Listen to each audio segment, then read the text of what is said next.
Hello बच्चों, एक बार फिर से स्वागत है आप सभी का ज्ञान अभियान जूनियर के इस यूट्यूब चैनल पर। और आज जो है हमारा लेक्चर नंबर 5 है, जिसमें हम पढ़ने वाले हैं कोल एंड पेट्रोलियम। ये क्लास 8 साइंस का चैप्टर नंबर 5 का टॉपिक है। ठीक है, तो देख लेते हैं क्या क्या पढ़ना है हमें इस चैप्टर में। तो आवर एम, हमारा एम क्या है? पहले हम पढ़ेंगे टाइप्स ऑफ रिसोर्सेज, जो कि आप बहुत पहले से पढ़ते आ रहे हो। 6-7 से आप 5th-6th-7 से आप पढ़ते आ रहे हो टाइप्स ऑफ रिसोर्सेज। सेकंड ये तो कुछ भी नहीं है आपके लिए। सेकंड है हमारा कोल एंड इट्स स्टोरी। ये आपका मेन चीज है, जिससे कि इस चैप्टर का जो एकदम बिल्कुल जो मेन है पार्ट, वो यही है, कोल एंड इट्स स्टोरी। तो कोल के बारे में, हम जो कोयला कहते हैं हिंदी में, कोल कोयला, उसके बारे में हम जानेंगे। इसकी स्टोरी जानेंगे कि ये बना कैसे था, इसका फॉर्मेशन कैसे हुआ। थर्ड हम देखेंगे यूजफुल प्रोडक्ट्स फ्रॉम कोल। जो कोल है, जो कोयला है, उससे उसको प्रोसेस करके और कुछ यूजफुल प्रोडक्ट्स बनाए जाते हैं। उसके बारे में हम देखेंगे वो कौन कौन से यूजफुल प्रोडक्ट्स हैं। फिर हम देखेंगे पेट्रोलियम।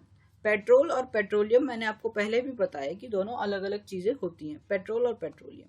वो हम देखेंगे कि पेट्रोल के बारे में देखेंगे, और फिर उससे उसकी रिफाइनिंग के ऊपर हम देखेंगे कि उससे फिर क्या क्या प्रोडक्ट्स बनते हैं पेट्रोलियम से। फिर हम देखेंगे नेचुरल गैस के बारे में।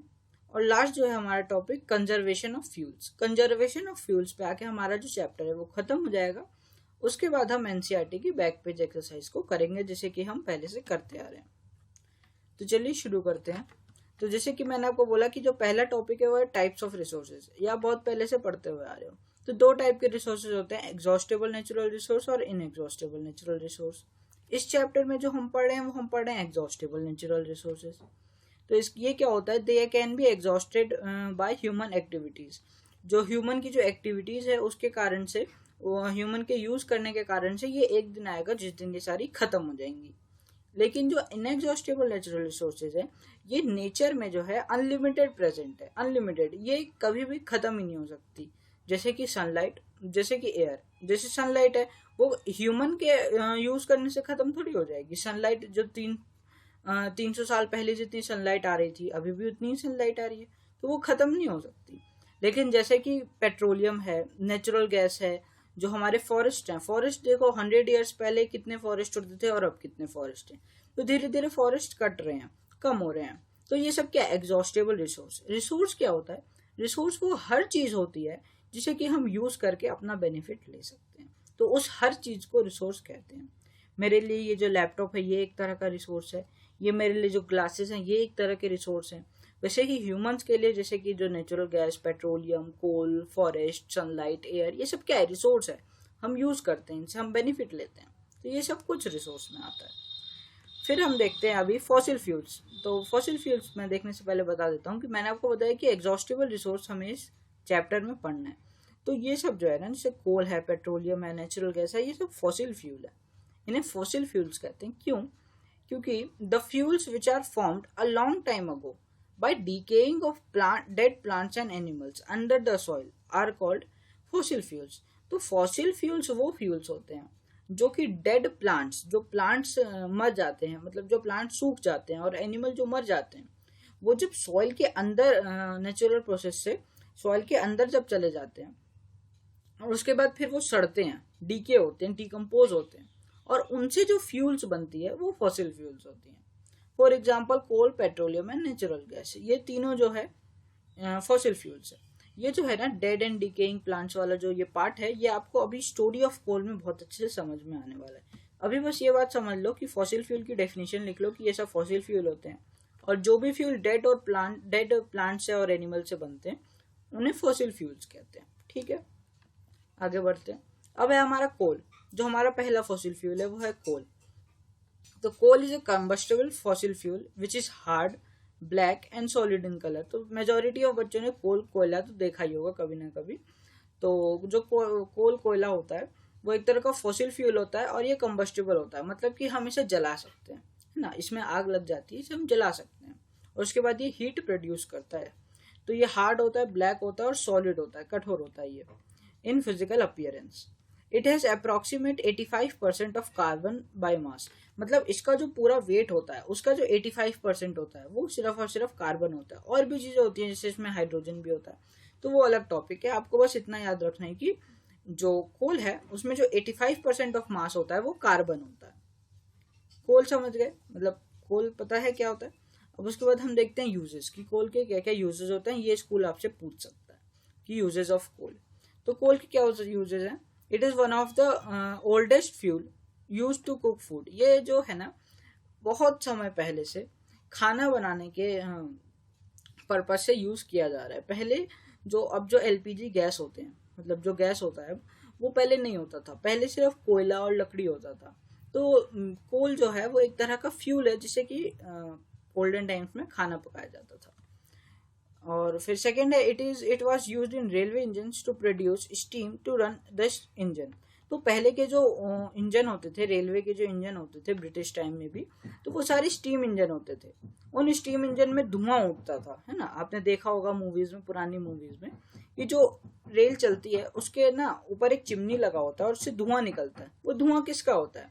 तो इंजन को चलाने के लिए कोल को जलाया जाता है, कोल को गर्म किया जाता है और उससे जो धुआं निकलता है तो वो बाहर चिमनी से निकलता है। तो रेलवे इंजन में भी कोल का यूज किया जाता है, थर्ड किया जाता था। और थर्ड है हमारा it is used in thermal power plants to produce electricity. जो हमारे घरों में जो बिजली आती है वो बिजली प्रोड्यूस करने के लिए जो थर्मल पावर प्लांट होते हैं वहां पे भी कोल को जलाया जाता है और उससे स्टीम प्रोड्यूस किया जाता है और उसके बाद फिर उससे बिजली बनाई जाती है। तो वो तो थर्मल पावर प्लांट का फंक्शनिंग है कि वो कैसे फंक्शन करता है। हमें ये देखना है कि कोल कहाँ कहाँ यूज होता है। थर्मल पावर प्लांट में यूज होता है, रेलवे इंजन में यूज होता है और ओल्डन टाइम्स में खाना बनाने के लिए यूज होता था। फोर्थ है हमारा इट इज यूज्ड, अच्छा फिफ्थ है हमारा coal is used as a fuel in various industries. Coal एक फ्यूल की तरह भी और कई इंडस्ट्रीज में यूज होता है। जैसे कि मैं आपको एग्जांपल के लिए बताता हूँ, जो एल्यूमिनियम, जो मेटल इंडस्ट्रीज होती हैं, जो एल्यूमिनियम इंडस्ट्रीज है, वो वहाँ पे जो कोल है वो एक तरह से फ्यूल की तरह यूज किया जाता है। तो ये आपको याद रखना है कि कोल के क्या क्या यूजेस हैं। अब जो है हमारा मेन टॉपिक आया है जो है स्टोरी ऑफ कोल। तो इसमें मैं आपको बताऊंगा कि कोल कैसे बना। तो पहले मैं आपको हिंदी में समझा देता हूँ कि कोल कैसे बना, उसके बाद फिर हम इसके पॉइंट्स देखेंगे। तो ये जो स्टोरी है ये शुरू होती है करीब 300 मिलियन ईयर्स पहले। 300 मिलियन ईयर्स पहले अर्थ में बहुत ही ज्यादा डेंस फॉरेस्ट हुआ करते थे, बहुत ही ज्यादा घने जंगल हुआ करते थे और बहुत सारे जो थे एनिमल्स हुआ करते थे। तो उस टाइम पे कई सारे जो नेचुरल प्रोसेस थे जैसे कि सुनामी, फ्लड, तो इन सब के कारण क्या होता था कि जो घने जंगल हैं उसमें जो पेड़ होते थे वो गिर जाते थे ना, पेड़ गिर जाते थे टूट के। उस समय जो थंडर स्टॉर्म आते थे या जो स्टॉर्म्स आते थे, आंधियां आती थी, वो सब बहुत बहुत तेज आते थे अभी के मुकाबले। अभी देखो जैसे इतनी सारी बिल्डिंग बन गई है तो जो एयर का जो स्पीड है वो धीरे धीरे कम हो जाता है, लेकिन पहले इतना नहीं था। पहले मेजोरिटी ऑफ इलाके में सिर्फ मेजोरिटी क्या पूरे इलाके में सिर्फ फॉरेस्ट ही फॉरेस्ट हुआ करते थे। तो उस टाइम पे कई सारे ऐसे फ्लड्स हुए, कई सारे सुनामीज आए जिसके कारण से वो सब जो थे पेड़ वो धीरे धीरे नष्ट होने लगे, वो सारे धीरे धीरे गिरने लगे। और जमीन में जब गिर जाते थे तो वो जमीन के ना नीचे जाके डिपॉजिट होने लगे। और डिपॉजिट जैसे कि जमीन पे डिपॉजिट हुए तो ऊपर से काफी सारी सॉइल जो है वो उनके ऊपर डिपॉजिट होने लगी। फॉर एग्जाम्पल जैसे कि यहाँ पे अगर कोई प्लांट है, जैसे कि यहाँ पे अगर प्लांट्स का डिपोजिशन हो गया तो उसके ऊपर काफी सारी मिट्टी जो थी वो डिप्लॉय हो जाती थी। और यही जो ऊपर से मिट्टी जो भर जाती थी उस कारण से अंदर काफी ज्यादा हाई प्रेशर होता था और काफी ज्यादा हाई टेम्परेचर होता था और कोई वहां पे एयर भी नहीं होती थी।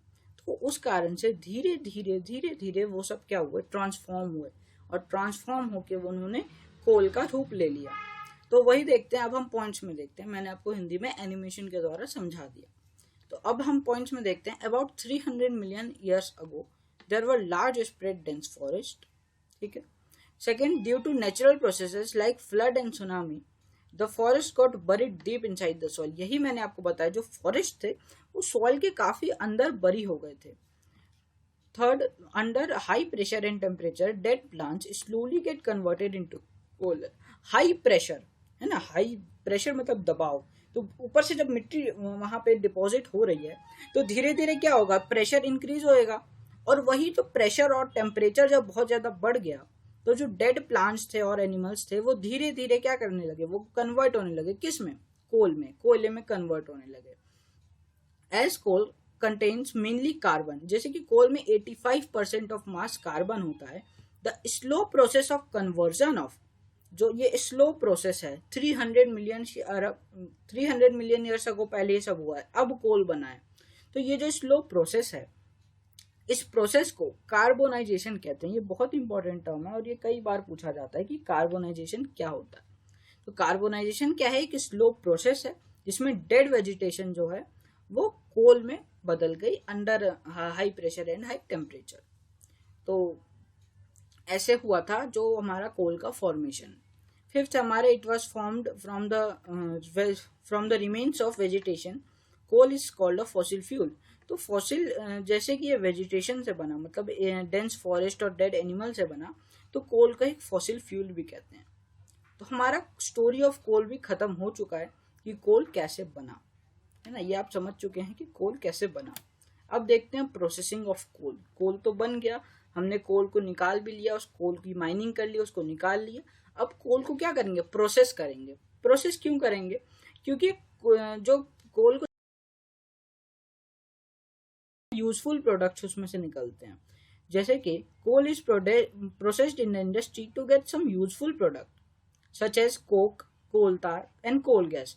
ये जो तीन जो मेजर यहाँ पे प्रोडक्ट्स बताए हुए हैं, कोक, कोल तार और कोल, तो ये सब जो है कोल की प्रोसेसिंग, जो जमीन में से जो कोल निकला, लैंड में से जो कोल निकला, उसको जब इंडस्ट्रीज में प्रोसेस किए तो मेनली ये तीन यूजफुल प्रोडक्ट्स हमें मिलते हैं। तो पहला जो है हमारा कोक, वो कोक देखते हैं। It is tough, porous and black substance. ये टफ, पोरस और एक ब्लैक सब्सटेंस होता है, होता है। ये भी क्वेश्चन में आता है कि ये इसके कैरेक्टरिस्टिक के बारे में, कि इसके बारे में बताइए। तो ये almost pure form of carbon होता है। और Coke is used in manufacture of steel. जो जैसे कि मैंने आपको बताया कि जो कोल है वो कई सारे इंडस्ट्रीज में फ्यूल के कारण, फ्यूल के रूप में यूज होता है, जैसे एल्यूमिनियम इंडस्ट्रीज। वैसे ही यहाँ पे बताया हुआ है जो कोक है वो स्टील के मैन्युफैक्चर में और कई सारे मेटल्स के एक्सट्रैक्शन में, उनके ओर, उसमें भी कोक को यूज किया जाता है। अब है हमारा जो, देखो यहाँ पे हमने देखा था कोक है, कोल तार है और कोल गैस है। तो कोक हमने डिस्कस कर लिया। अब देखते हैं कोल तार। कोल तार क्या होता है? It is a black thick liquid. ये क्या था? एक सॉलिड सब्सटेंस था, टफ सॉलिड सब्सटेंस था। जो कोल तार होता है ये एक ब्लैक थिक लिक्विड होता है जिसका अनप्लीजेंट सा स्मेल होता है। Products from coal tar are used in manufacturing of synthetic dyes, drugs, explosives, plastic, paints। इतने सारे एग्जाम्पल जरूरी नहीं है, 2-3 एग्जाम्पल याद रख लेना। जो कोल तार होता है वो सिंथेटिक डाइज, जो सिंथेटिक कलर्स होते हैं, जो कई सारी जो ऐसे ड्रग्स होते हैं, एक्सप्लोसिव जो बॉम्ब्स होते हैं, परफ्यूम्स होते हैं, उन सब के जो मैन्युफैक्चर में यूज किया जाता है। एक सरप्राइजिंग बात यह भी है, जो नेफ्थलीन बॉल्स, जो कि नॉर्मली वाइट होते हैं कलर में, वो भी कोल तार से बनते हैं। नेफ्थलीन बॉल्स वो बॉल्स होते हैं जो कि घरों में यूज किया जाता है, जो पेस्ट होते हैं जैसे कि कॉकरोच है और ये सबको तो हमने दो डिस्कस कर लिया, हमने कोक डिस्कस कर लिया और कोल तार डिस्कस कर लिया। अब थर्ड हमारा कोल गैस। तो coal gas is obtain from processing of coal to get coal gas. अच्छा, जो कोल गैस है वो कोल की प्रोसेसिंग जब करते हैं तो उसी बीच जो गैस निकलती है वो कोल गैस होती है। It is used as a fuel in many industries. तो ज्यादातर जो चीजें हैं वो सब फ्यूल की तरह यूज होती हैं। जो हमारा जो कोक था ये भी एक तरह से फ्यूल की तरह यूज होता है इन मैन्युफैक्चर ऑफ स्टील। और जो हमारा कोल तार है ये एक तरह से फ्यूल की तरह यूज नहीं होता, ये एक तरह से मैन्युफैक्चरिंग ऑफ प्रोडक्ट्स में यूज होता है। लेकिन जो कोल गैस है ये भी एक तरह से फ्यूल की तरह यूज होता है। अब जो है हमारा, हमने वो बना, उसके यूजेस हमने देख लिए, उससे बने हुए प्रोडक्ट्स हमने देख लिए। अब है हमारा पेट्रोलियम। पेट्रोलियम क्या होता है? Petroleum is also known as crude oil. जो आप क्रूड ऑयल कभी कभी सुनते हो वो क्या होता है? क्रूड ऑयल पेट्रोलियम होता है। It's also fossil fuel. मतलब अगर, अच्छा अब फॉसिल फ्यूल इसने बोला, इसका मतलब क्या है? ये भी एक तरह की किसी वेजिटेशन से बना है, मतलब किसी डेड प्लांट या किसी डेड एनिमल से बना हो। It is found under the rocks. ये रॉक्स के अंदर मिलता है। It is a mixture of various constituents such as petroleum gas, petrol, diesel, lubricating oil, paraffin wax. तो जो पेट्रोलियम होता है ये क्या होता है, एक तरह का मिक्सचर होता है ना, एक तरह का मिक्सचर है जिसमें कि आपका पेट्रोल है, डीजल है, लुब्रिकेटिंग ऑयल है, पैराफिन वैक्स है, ये सब जो है एक तरह से सबको मिक्स किया हुआ होता है ना, जो नेचर में हमें मिलता है वो मिक्स मिलता है। और उसके बाद हम इसकी रिफाइनिंग करते हैं। Many other useful products are refined from petroleum like petrol and diesel. तो पेट्रोलियम की जब रिफाइनिंग करते हैं तब हमें पेट्रोल अलग मिलता है, डीजल अलग मिलता है, पैराफिन वैक्स अलग मिलता है, ऑयल अलग मिलता है। तो पेट्रोलियम क्या एक तरह का मिक्सचर है जिसे हम क्रूड ऑयल भी कहते हैं, और ये रॉक्स के अंदर मिलता है। एक इंपॉर्टेंट पॉइंट यहाँ पे है, these days bitumen, a petroleum product, is used in place of coal tar for metaling the roads। तो आजकल जो है, आजकल जैसे कि अब जो है टाइम, उसमें बिटुमेन एक पेट्रोलियम प्रोडक्ट है जो कि कोल तार को रिप्लेस कर रहा है धीरे धीरे। तो कोल तार जो पहले जो रोड्स बनाई जाती थी, जो पक्की सड़कें जो बनाई जाती थी, उसमें क्या यूज किया जाता था, जैसे ब्लैक थिक लिक्विड जो ये है जिसे कोल तार कहते हैं, ये यूज किया जाता था। लेकिन अब जो है बिटुमेन का यूज किया जाता है जो कि एक पेट्रोलियम प्रोडक्ट है। ठीक है, स्टोरी ऑफ पेट्रोलियम। पेट्रोलियम की स्टोरी देख लेते हैं कि पेट्रोलियम का कैसे जन्म हुआ। तो petroleum was formed from living organisms in the sea. तो जो पेट्रोलियम है ये सी में जो लिविंग ऑर्गेनिजम्स होते थे उससे डेवलप हुआ। As these animals died, their bodies settled at the bottom of the sea and got covered with layers of sand and clay। जैसे जैसे ये ऑर्गेनिजम्स मरते गए और मरे तो उनकी जो बॉडीज थी वो धीरे धीरे नीचे सी का जो बेड होता है, जो सी बेड होता है जहाँ पे एक लैंड होती है, वहां पे जाके ये बैठने लगे।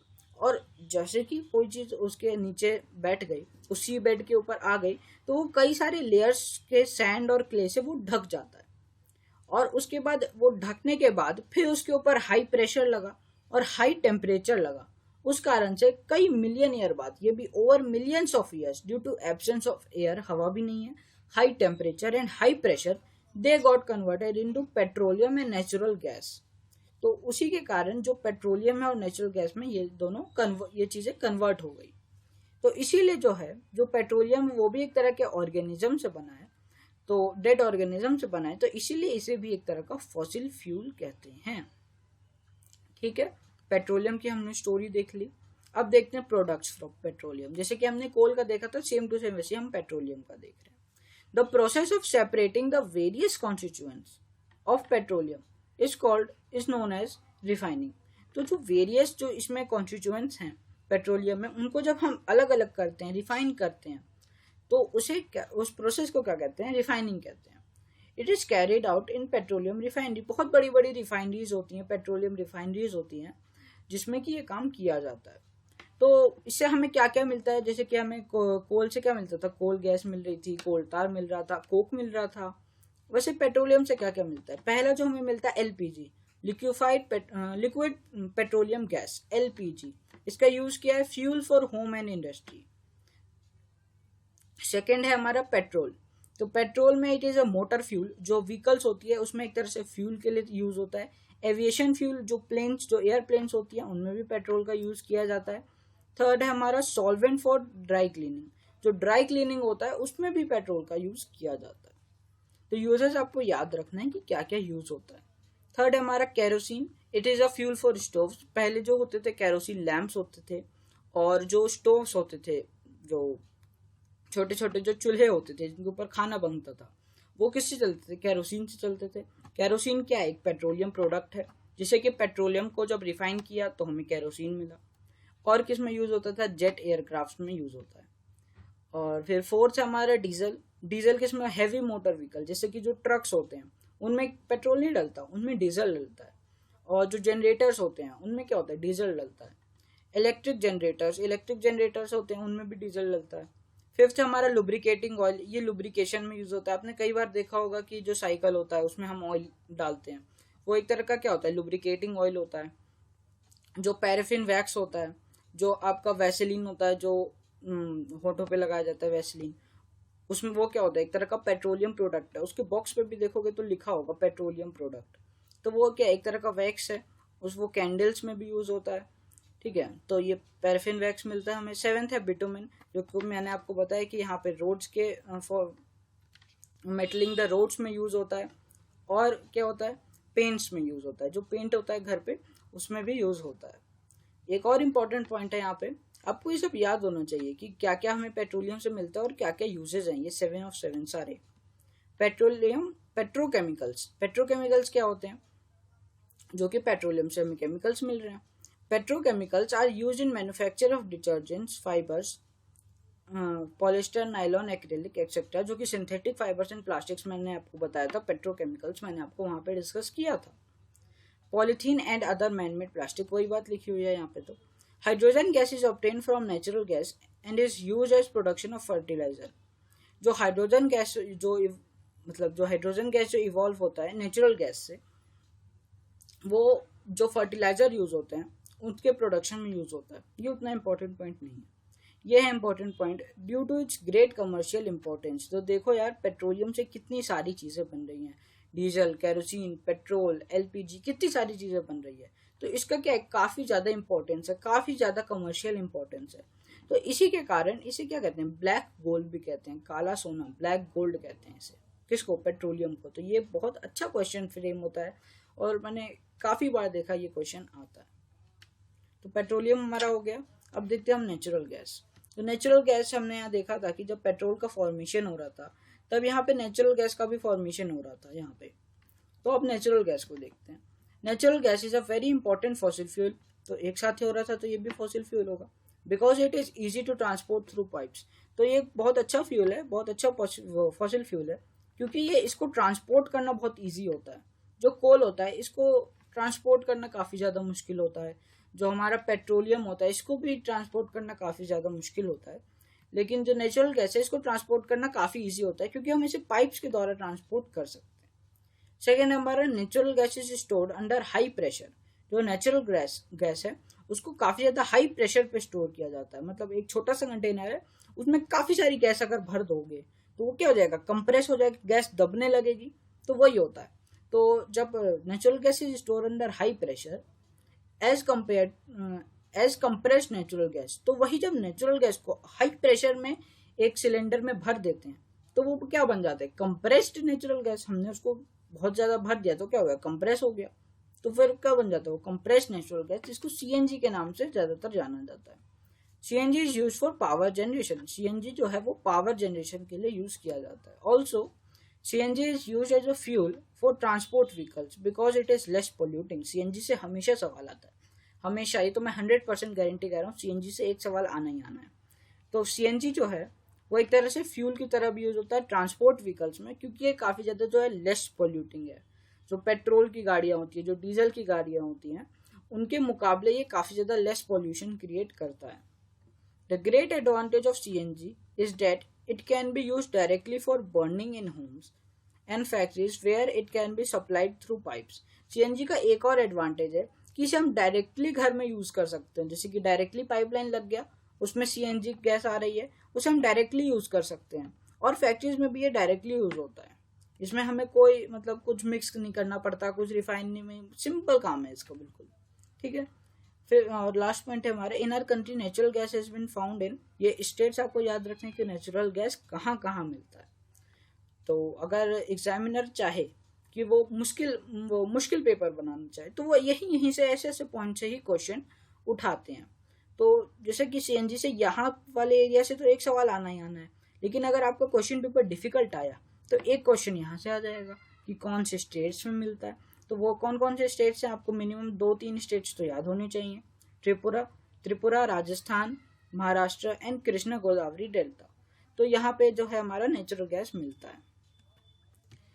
लास्ट है हमारा जो लास्ट टॉपिक है वो है conservation and disadvantages of resources.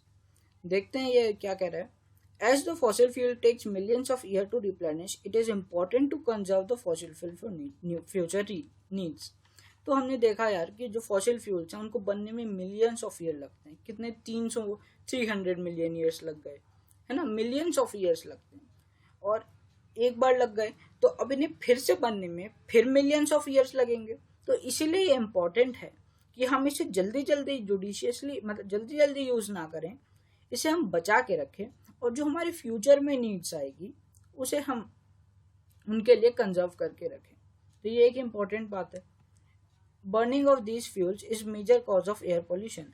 तो जैसे कि जो कोल है उसमें 85% ऑफ कार्बन होता है, तो जब हम इसे जलाते हैं तो काफ़ी ज़्यादा कार्बन डाइऑक्साइड गैस बनती है, जिससे कि क्या होता है, एयर पोल्यूशन होता है। और यही जो है एयर पोल्यूशन होता है, ये एक तरह से ना ग्लोबल वार्मिंग से भी लिंक्ड है। तो ज़्यादा हम अगर फॉसिल फ्यूल्स को यूज़ करेंगे, ज़्यादा उन्हें जलाएंगे, तो उससे ज़्यादा एयर पोल्यूशन होगी और उससे फिर ग्लोबल वार्मिंग इंक्रीज होगा। तो ये इसके डिसएडवांटेजेस हैं। अच्छा, अब जो हो इसके जो हैं कंजर्वेशन के लिए हम क्या कर सकते हैं, तो इसके लिए कुछ स्टेप्स हैं, जैसे कि drive at constant speed and moderate speed as far as possible. बार बार जब हम कोई व्हीकल ड्राइव कर रहे हैं तो बार बार हम अपनी स्पीड ज़्यादा ऊपर नीचे ना करें, एक कांस्टेंट स्पीड से चलें और एक मॉडरेट स्पीड से चलें, है ना, 40-50 मॉडरेट स्पीड से चलें, जितना दूर तक हम चल सकते हैं। सेकेंड है हमारा switch off the engine at traffic light. Engine on करके मत रखो, इंजन ज़्यादा जितनी देर ऑन रहेगा उतनी देर जो पेट्रोल है वो यूज़ होता रहेगा। तो जहाँ कहीं भी रुकना हो, वेट करना हो, तो वहाँ पे इंजन बंद कर लो। Third, ensure the correct tyre pressure. जो टायर में जो प्रेशर होती है, जो हवा होती है, उसे करेक्ट मेंटेन करके रखो और जो व्हीकल है उसको रेगुलरली मेंटेन करके रखो। तो यही सारे स्टेप्स हैं जिससे कि हम इनको कंजर्व कर सकते हैं। अब लास्ट जो है हमारा टॉपिक चैप्टर खत्म हो चुका है। अब हम क्या देख रहे हैं, अब हम देख रहे हैं एनसीईआरटी की बैक पेज एक्सरसाइज। फर्स्ट वाला देखते हैं। तो fossil fuels are dash dash and dash. तो इसमें आपको फॉसिल फ्यूल्स के 3 एग्जाम्पल लिखने हैं, वो तीनों एग्जाम्पल लिख देना है, कोल, पेट्रोलियम और नेचुरल गैस। ये तीनों क्या है, फॉसिल फ्यूल्स है।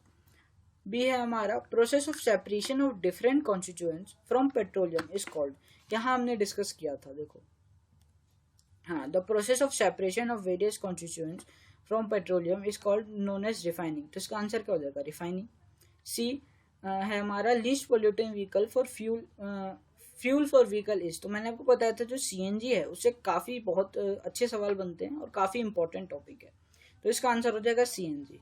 यहाँ पे लिखा है also CNG is used as a fuel for transport vehicles because it is less polluting. तो यहाँ पे आंसर हो जाएगा सीएनजी। अब है हमारा ट्रू और फॉल्स। ये देखते हैं, fossil fuels can be made in laboratory. False, fossil fuels को क्या लेबोरेटरी में बना सकते हैं, नहीं, ये नेचुरल प्रोसेस से बनते हैं। बी देखते हैं, CNG is more polluting vehicle than petroleum. क्या सीएनजी मोर पोल्यूटिंग व्हीकल है पेट्रोलियम से, नहीं, हमने यहाँ पे देखा था कि ये लेस पोल्यूटिंग है, तो ये जगह false. C, coke is almost pure form of carbon. तो कोक में देखो, कोक में मैंने आपको बताया होगा, यहाँ पे लिखा it is almost pure form of carbon, तो ये क्या हो जाएगा, ट्रू हो जाएगा। डी है हमारा कोल तार is mixture of various substances. तो यस, कोल तार जो है ये काफ़ी ज़्यादा जो सब्सटेंसेस का एक मिक्सचर है। लास्ट है हमारा, ये ट्रू है। ये हमारा kerosene is not a fossil fuel. तो केरोसिन क्या है, एक तरह का फॉसिल फ्यूल है। क्यों, क्योंकि ये पेट्रोलियम से बना है, तो पेट्रोलियम तो खुद फॉसिल फ्यूल है, तो उसके जो हम रिफाइन करके निकाल रहे हैं वो भी तो एक तरह के फॉसिल फ्यूल ही होंगे। तो इसी के साथ जो है हमारा जो चैप्टर है वो हो चुका है एंड। और इसके साथ एक बार एनसीईआरटी जरूर से पढ़ लेना, जैसे कि मैं हर बार कहता हूँ कि चैप्टर खत्म हुआ, लेक्चर खत्म हुआ, आपने नोट्स बना लिए उसके, अब उसके बाद एक बार लेक्चर फिर से पढ़, वो एनसीईआरटी फिर से पढ़ लो। उससे कोई पॉइंट से छूट जाता है, छूटता तो नहीं है लेकिन फिर भी कुछ पॉइंट रह जाते हैं, तो वो सारे पॉइंट आपके कवर हो जाएंगे। इसी के साथ जो एनसीईआरटी की जो और जो बैक पेज एक्सरसाइज में क्वेश्चन है वो भी कर लेना। कोई भी डाउट आए, प्रॉब्लम आए, कमेंट कर देना। और लेक्चर कैसा लगा, समझ में आया नहीं आया, जैसा भी लगा वो नीचे कमेंट डाउन कर देना, मैं आपके कमेंट्स जरूर पढ़ता हूँ। ठीक है, तो इसी के साथ मिलते हैं चैप्टर 6 के लेक्चर में, जो कि हम होगा हमारा लेक्चर नंबर 6। तब तक के लिए बाय।